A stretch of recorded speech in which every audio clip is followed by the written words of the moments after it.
శ్రీమాత్రే నమః. హిందూ బంధువులందరికీ నమస్కారం.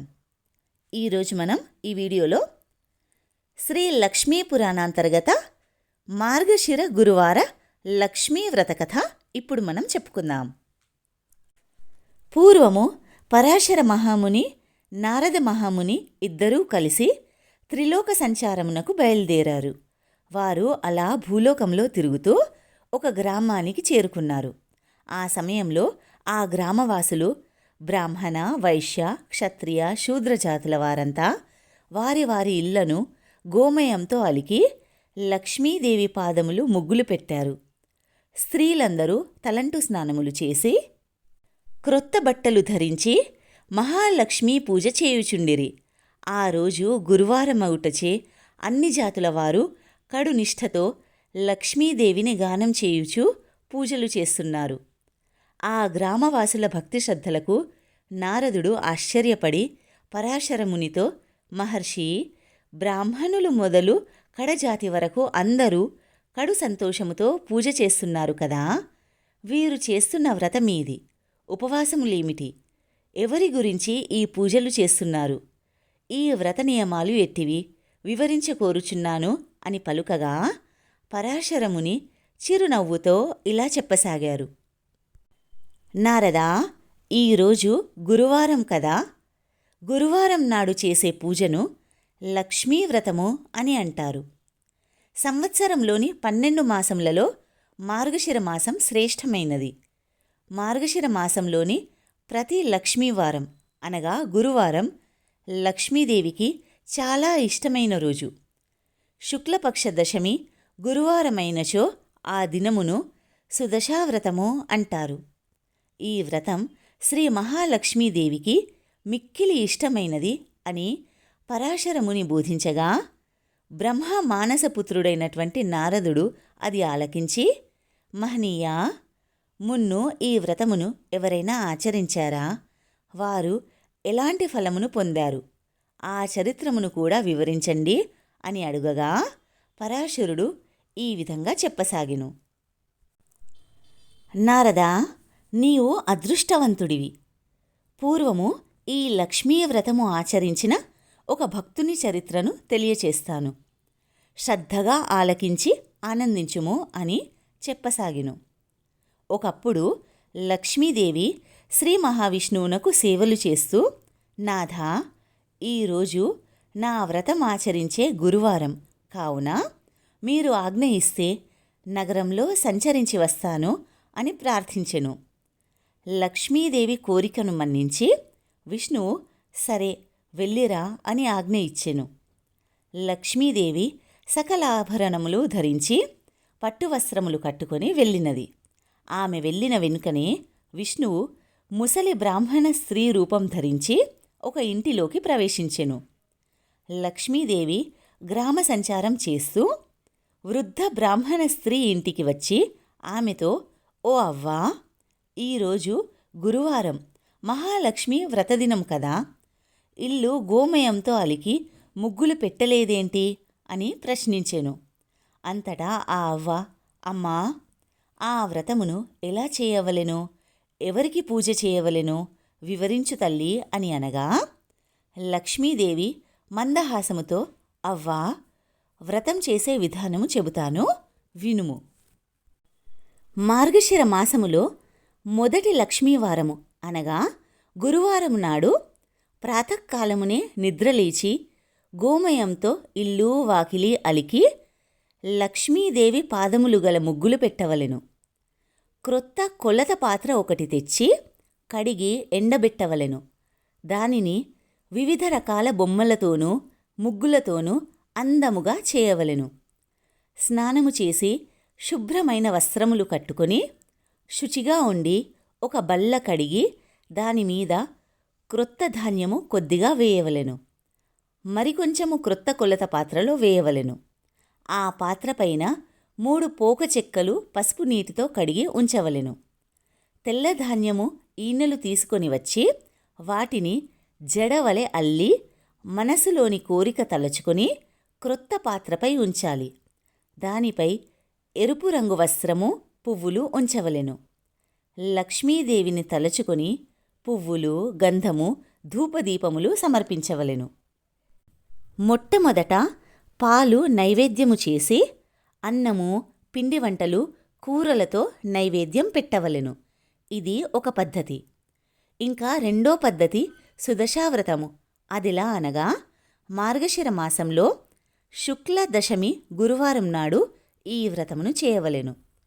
ఆ దినము ఉదయంన నిద్రలేచి గోమయంతో ఇల్లు అలికి వాకిలి కడిగి రంగురంగుల ముగ్గులు, లక్ష్మీదేవి పాదములాంటి ముగ్గులు పెట్టవలెను.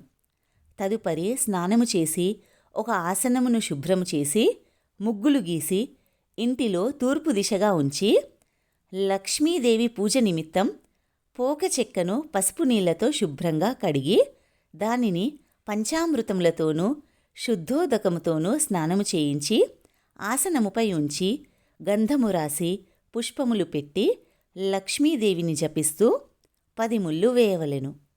10 నాడులు గల దర్భగడ్డిలో దానిని కప్పవలెను. లక్ష్మీ చిత్రమున వ్రతడోర్యాలు ఉంచి ధూపం వేయవలెను. తరువాత నైవేద్యం నిమిత్తం వండిన పదార్థములన్నింటినీ సమర్పించవలెను.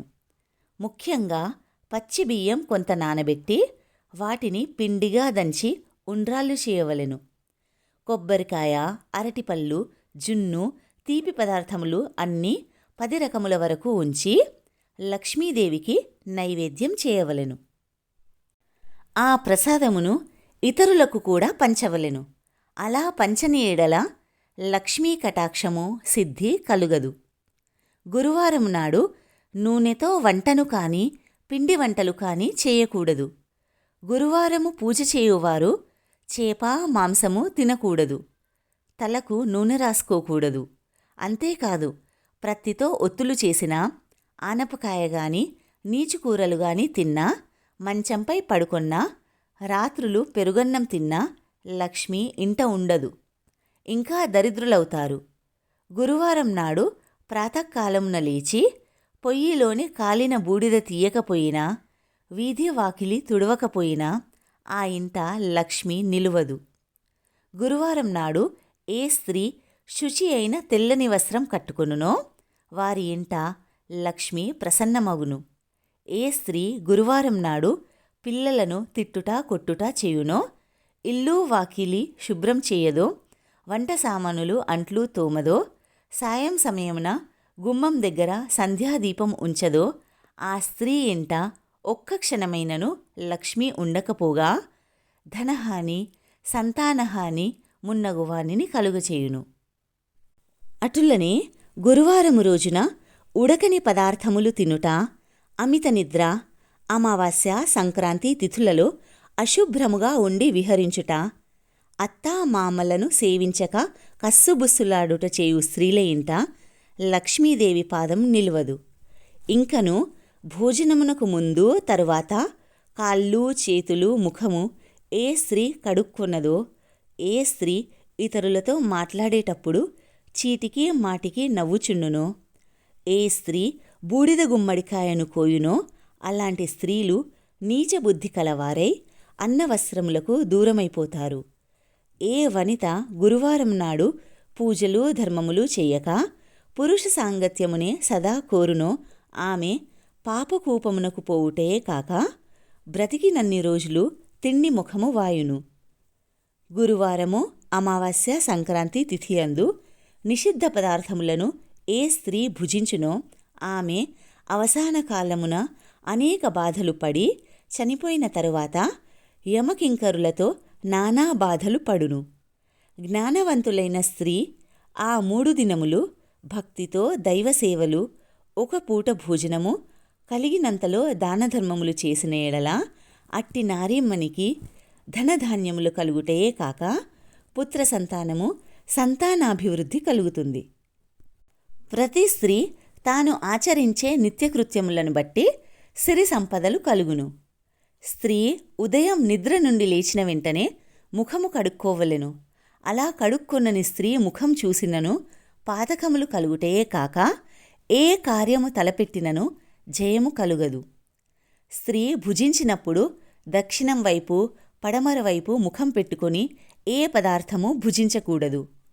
దీపము లేని చీకటి ఇంట భుజించకూడదు. చీకటి పడిన తరువాత నూనె రాసుకొనుట చేయకూడదు.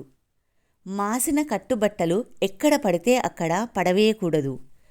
ఏ వనిత ఇంటింటికి తిరగడం, భర్త ఆజ్ఞ లేనిదే తనే ఇష్టం వచ్చినట్లు తిరగడం, భర్త మాటలు వినక ఎదురు చెప్పడం, దైవకార్యములందు దేవ బ్రాహ్మణులయందు భక్తి విశ్వాసములు లేకయుండుట చేయునో, దానధర్మములు చెయ్యదో అట్టి వనిత గృహము రుద్రభూమితో సమానముగా ఎంచి లక్ష్మీదేవి అక్కడ అడుగుపెట్టదు. ఉత్తమ స్త్రీ భర్తను సేవించి భర్త అనుజ్ఞ ప్రకారం నడుచుకొనవలెను. అతిథి సత్కారములు జరుపుచు అత్తామామల సేవలు విడువకుండా ఆచరించుచు తన బిడ్డ పరాయి బిడ్డ అనే వివక్షత చూపక అందరికీ సమానంగా వడ్డించవలెను. భర్త సుఖమే తన సుఖమని, భర్త కష్టమే తన కష్టమనే భావంతో మెలిగినచో లక్ష్మీదేవి సంతోషించి కలకాలము ఆ ఇంట ఉండగలదు. నారద, ఈ విధంగా మహాలక్ష్మి ఆ వృద్ధ బ్రాహ్మణ స్త్రీకి గురువార వ్రతం ఆచరించే విధానము చెప్పి ప్రతి వీధికి ప్రతి ఇంటికి వెళ్ళి చూసినది. అప్పటికి ఏ స్త్రీ కూడా నిద్ర నుండి లేవలేదు, కాలకృత్యములు తీర్చుకొనలేదు. తలలు విరియబోసుకొని ఒంటిమీద బట్ట సరిగ్గా లేక గుర్రు పెట్టి నిద్రపోతున్నారు. వారందరినీ లక్ష్మీదేవి చూసి అసహ్యించుకొని ఒక మాల పల్లెకు వెళ్ళినది. ఆ పల్లెకు ఒక మూల ఒకానొక బీద హరిజన స్త్రీ ఉండెను.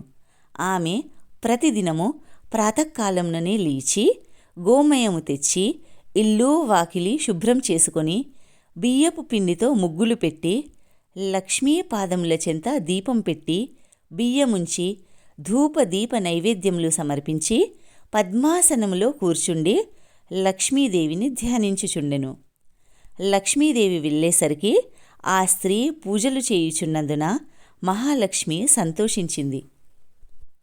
ఆ పరిశుభ్ర స్థలమున తన 2 పాదములు ఉంచి ఆమెతో, ఓ భక్తురాలా, నీటితో నీ కష్టములు తీరగలవు. నీవు దుఃఖించే పని లేదు. నీ నిత్యభక్తికి సంతసించి తిని నీకేమి కావాలో వరం కోరుకో అని అనగా శ్రీ మహాలక్ష్మి సాక్షాత్ దర్శనం చూడగానే ఆమె నోట మాట రాక ఏ వరమును కోరుకోలేకపోయింది. మరలా లక్ష్మీదేవి ఇలా అన్నది, నీవు బ్రతికినన్నాళ్ళు అష్టైశ్వర్యములతో తులతూగుతావు. జన్మాంతరమున నీవు వైకుంఠమునకు వచ్చెదవుగాక. నా వ్రతమును ఆచరించినందుకు నీకు శ్రీహరి అనుగ్రహం కూడా కలుగుతుంది అని చెప్పెను. మహాలక్ష్మి చెప్పిన ప్రకారంగా ఆ హరిజన స్త్రీ కడునిష్ఠతో ధ్యానం చేయుచుండెను.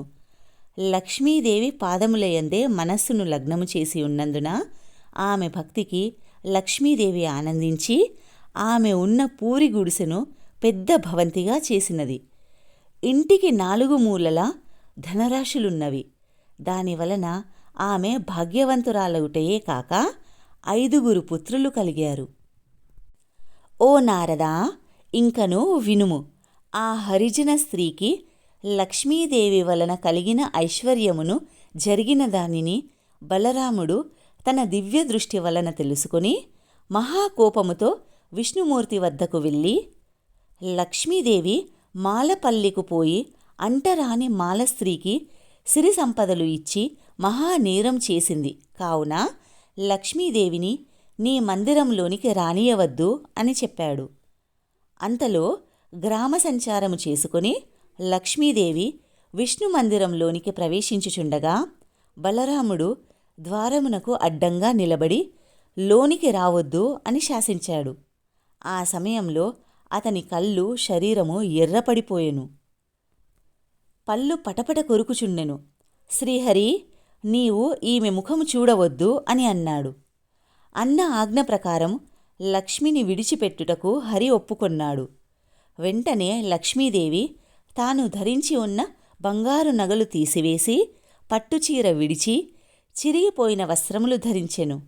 ఇల్లు విడిచి వెళ్ళవద్దని పరిచారికలు ఎంత బ్రతిమాలినా కూడా మరలా వచ్చెదను అని చెప్పి అక్కడి నుండి వెళ్ళిపోయెను. బలరాముడు శ్రీహరి మందిరము లోపల ప్రతి గదిని చూశారు. ఆ మందిరంలోని ఏ గది చూసినను విలవిలబోయి ఉన్నది. ధనాగారంలో ధనం లేదు. వస్తు సామాగ్రి అంతయు మాయమైనది. వంటలు వండుటకు పదార్థములు లేవు. బంగారు బిందెలు మట్టి కుండలుగా మారిపోయినవి. ఆఖరికి త్రాగడానికి పాత్ర కానీ నీరు కానీ లేకపోయినందున దాహముతో ఉపవాసముండి నిద్రపోయారు. మరునాడు ప్రాతకాలమున ముఖం కడుక్కొనుటకైనను నీరు దొరకలేదు. ఇక వారికేమీయూ తోచలేదు. పిచ్చి ఎత్తినట్లయింది. అంతా బలరాముడు జగన్నాథుడగు విష్ణుమూర్తితో, తమ్ముడు, మనము నిన్నటి దినమున ఆహారం తీసుకోలేదు. చాలా నీరసపడిపోయి ఉన్నాము. ఈ దినమైనను తిండి తినకపోతే ఎలా బ్రతకగలం?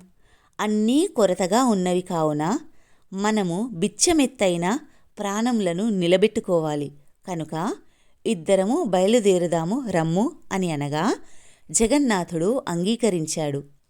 ఇద్దరూ సాధువేషములు వేసుకొని భిక్షాటనకు బయలుదేరారు. వారు ఎవరింటికి వెళ్ళి అడిగినను వారు కపట సన్యాసులు, చోరులు అని ఒక్కరు కూడా భిక్షం పెట్టలేదు. కసిరి పొమ్మన్నారు. అలా వారిద్దరూ తిరుగుచూ ఒక షావుకారి ఇంటికి వెళ్ళి భిక్షాందేహి అని అన్నారు. ఆ ధనికుడు వారిని ఆదరించి కూర్చుండబెట్టి భోజన పదార్థాలు తెచ్చుటకు లోనికి పోయి చూడగా పదార్థములన్నీ మాయమైపోయాయి. అక్కడ కూడా వారికి భోజనం దొరకనందున బలరాముడు, విష్ణుమూర్తి ఆకలి బాధతో తూలిపోతూ ఒక చెరువు దగ్గరకు వెళ్ళారు. ఆ కొలను నిండా పద్మములు విరగబూసి ఉన్నవి. సరే, వీటి తూడుకాయలను తిని ఇప్పటి ఆకలి బాధ తీర్చుకుందామని చెరువులో దిగగా ఆ చెరువు నీరంతా ఎండిపోయెను. ఇంకా చేయున్నది లేక నిరాశతో వెళ్ళిపోయారు. అలా వెళ్ళగా ఒక తపశ్శాలి కుటీరం కనబడింది. అతన్ని సమీపించి ఆకలి తీర్చుటకు ఏదైనా పెట్టమన్నారు. ముని తాను తినుటకు ఉంచుకున్న పాలు, అన్నము ఇవ్వబోగా ఆ పాత్రలోని అన్నము, పాలు మాయమైపోయినవి. ఇంకా వారు చేయున్నది లేక ఇద్దరూ సముద్రం వైపుగా వెళ్ళారు. సముద్రం తీరమున నిత్యానంద స్వాముల వారి ఆశ్రమం కనిపించగా అచ్చటకు వెళ్ళారు. అక్కడ అన్నవస్త్రములకు లోటు లేదు. ఎవ్వరైనా ఆశ్రమంలో ఎన్ని దినములుండినను, ఎంత భుజించినను అక్షయ పాత్ర వలె తరగదు. కాని బలరామ జగన్నాథ స్వాములు అక్కడకు వెళ్ళగానే లక్ష్మీదేవి ఏ పదార్థమూ లేకుండా చేసినది. తీక్షణమైన సూర్యుని తాపమునకు విష్ణువు సొమ్మసిల్లి పడిపోయాడు. బలరాముడు తమ్మునికి సేద తీర్చాడు. అక్కడ నుంచి బయలుదేరిన అన్నదమ్ములిద్దరూ మరి ఒక భవనము చేరుకున్నారు. అది లక్ష్మీదేవి నివసిస్తున్న భవనం. చాలా దినముల నుండి తిండి లేక నీరసించి ఉన్న వారిద్దరినీ లక్ష్మీదేవి చూసినది. జాలి కలిగినది. వెంటనే ఆమె స్వయంగా పిండి వంటలతో భోజనం తయారుచేసి దాసీ చేత వారికి స్నానములకు నీరు పెట్టించి చెలికత్తెల ద్వారా వారికి భోజనం వడ్డించెను. వారు సంతృప్తిగా కడుపు నిండా భుజించి బయట ఉన్న అరుగు మీద విశ్రమించారు. కానీ వారికి నిద్ర పట్టలేదు. ఆ ఇల్లు, ఆ ప్రాంతం, ఆ వంటకం అన్నీ వింతగా తోచినవి అని ఆలోచిస్తున్నారు. అంతటా ఒక చెలికత్త వచ్చి, ఓ స్వాములారా, మీది ఏ గ్రామము? ఇలా ఎందుకు తిరుగుతున్నారు అని అడుగగా ఏమి చెప్పాలో తోచక వారు ఒకరి ముఖమొకరు చూసుకొనుచు శ్రీహరి ఇలా చెప్పాడు.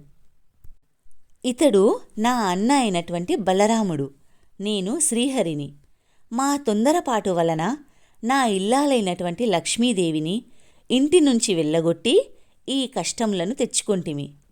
ఏ స్త్రీ వలన అష్టైశ్వర్యములు కలుగునో, ఏ నారీయమని కరుణాకటాక్షము వలన వంశాభివృద్ధి కలుగునో, ఏ వనితామని ఎల్లవేళలందు తనను నమ్మి కొలిచిన వారి ఇండ్లలో మెలుగుచుండునో, అటువంటి లక్ష్మీదేవి మమ్ము విడిచి వెళ్ళిపోయింది.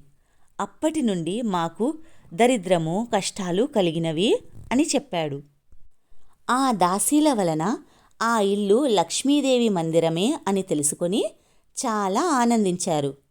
బలరాముడు విష్ణువుతో, సోదరా, నీవు లక్ష్మీదేవి వద్ద వెళ్ళి మనం చేసిన తప్పును క్షమించమని చేతులు పట్టుకొని అర్థించుము అని చెప్పి లోనికి పంపెను.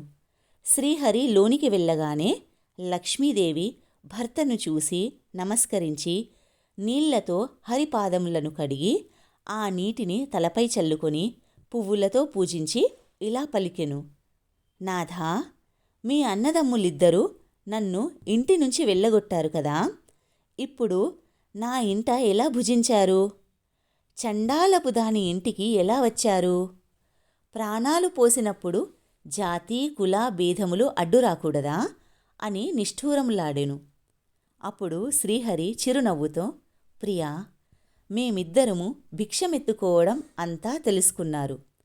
నీవు మాకు భోజనం పెట్టడం కూడా అందరూ చూశారు. మాకు శిక్ష సరిపోయింది. నీవు లేనందున వైకుంఠము చిన్నబోయినది. నిన్ను వదిలినందుకు మాకు అన్నీ లోపములే జరిగినవి. కావున మా వెంట రమ్ము, వైకుంఠానికి పోవుదము అని పలుకగా శ్రీహరి మాటలకు లక్ష్మీదేవి ఇంట అడుగు పెట్టగానే అన్నీ యథాప్రకారముగా మారినవి. ధనాగారమంతా ధనముతో బంగారముతో నిండినది. వస్తువాహనాలతో దాసీజనములతో భక్తకోటితో వైకుంఠము కలకలలాడెను. కావున ఓ నారదా, గురువారం నాడు లక్ష్మీ పూజ చేసి ఈ పురాణమును చదివినను లేక విన్నను అట్టి వారలకు వెనుకటి జన్మలో చేసిన పాపము నశించి మోక్షము కలుగుటయే కాక 1,00,000 గోదానములు చేసినంత ఫలితము కలిగి అష్టైశ్వర్యములతో తులతూగుతారు. ఈ లక్ష్మీ పురాణము పఠనము ప్రతి మానవుడు ముక్తి నొందుటకు మార్గదర్శకము కాగలదు అని పరాశరముని నారదునికి లక్ష్మీ పురాణమును వివరించాడు. శ్రీ లక్ష్మీ పురాణాంతర్గత మార్గశిర గురువార మహాలక్ష్మీ వ్రతకథ సంపూర్ణం. శ్రీ మహాలక్ష్మీదేవి కృపాకటాక్షాలు ఆశీస్సులు సదా మనందరిపై ఉండాలని కోరుకుంటూ స్వస్తి.